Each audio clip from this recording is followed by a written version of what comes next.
பூட்டி மண்ணில் உழைக்கும் நம்ம உழவர்க்கெல்லாம் முதல் வணக்கம்.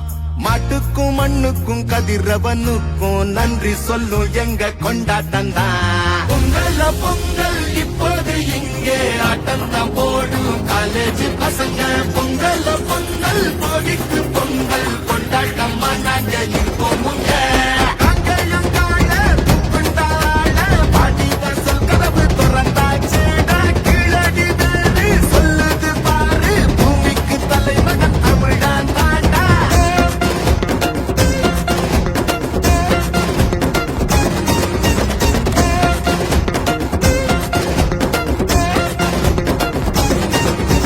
பட்டியில் அடங்கும் ஆட்டம் போல வாழ்வதெல்லாம் ஒரு வாழ்க்கை இல்ல. வெட்டியா சுத்துற வேலை இல்ல, கொடி கட்டித்தான் பறக்கணும் வானத்துல.